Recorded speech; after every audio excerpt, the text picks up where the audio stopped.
Without further ado, allow me to give the floor to the Professor Alfred de Zayas, who, due to these duties, will have to leave us during this event, but whom we thank enormously for his value and honorable presence.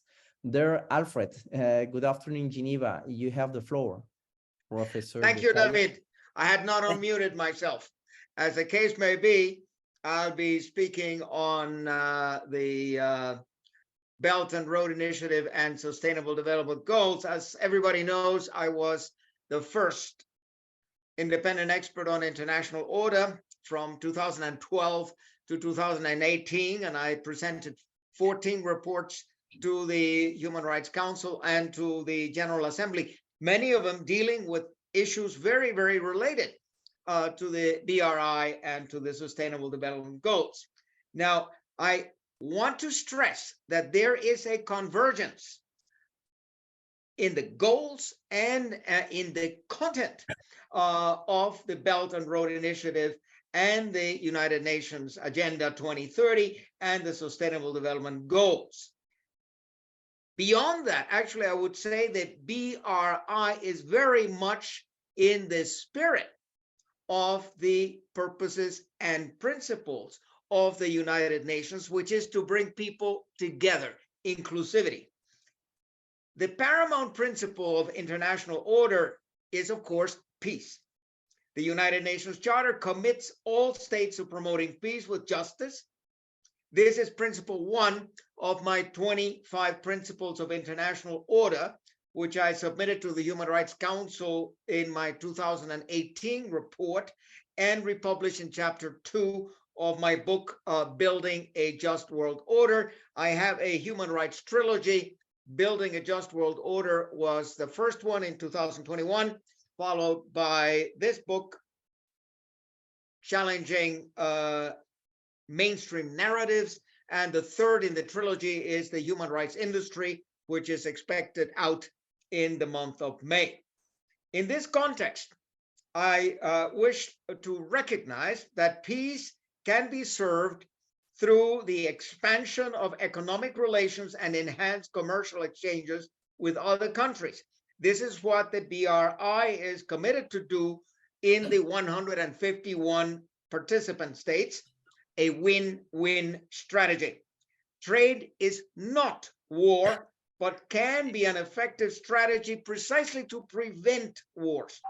The more states are interrelated and interdependent, the less the temptation to break the beneficial links. What is dangerous for world peace is American-style predator competition, bullying, blackmailing, and threatening other states to force them to give up their own economic models and adopt the American neoliberal system that has led to so many bankruptcies, unemployment, and chaos. Of course, we are aware that the Western-led information war perceives the rise of China as a danger to Western economic hegemony and has turned its sights on the BRI, which it attempts to discredit through disinformation and fake news. The Western information war engages in fear-mongering and tries to engineer hate toward anything Chinese. This is tantamount to incitement to racial hatred and violence, both prohibited in Article 20 of the International Covenant on Civil and Political Rights, and both of them incompatible with the letter and spirit of the UN Charter.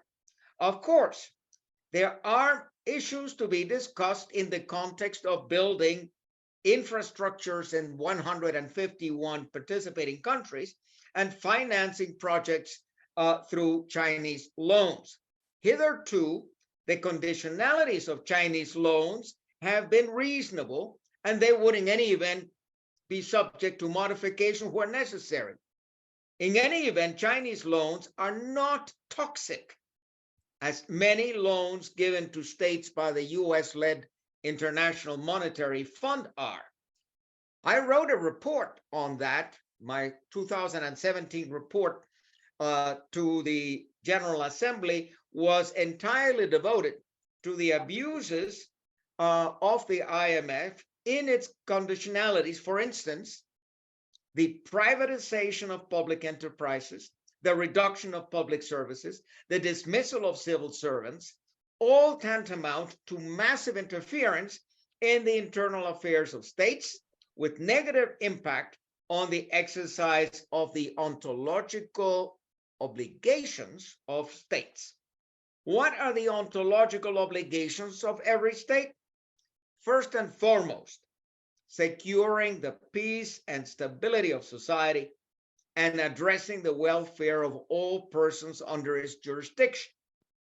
This requires social legislation for the protection of the population and not prioritizing the welfare of foreign investors and transnational corporations. I also wrote a report to the General Assembly 2015 devoted to the abusive investor-state dispute settlement mechanism, which is the so-called investment protection chapter in most free trade agreements and most bilateral investment treaties.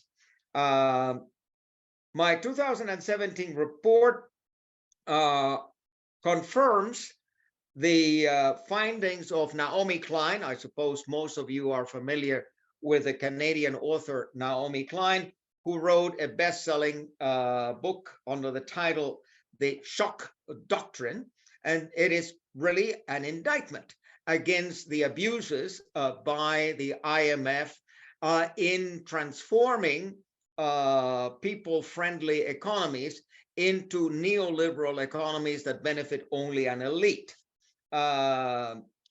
So I wish to conclude very briefly by saying that my experience, what I have been reading thus far on the Belt and Road Initiative is positive, and I think that it has an enormous potential to assist governments in advancing with the achievement of the 17 Sustainable Development Goals. In any event, it does not share the approach of the predator IMF. I thank you. And if there are any questions, I am available. Thank you very much there, Professor Alfred, for the intervention. Sorry again to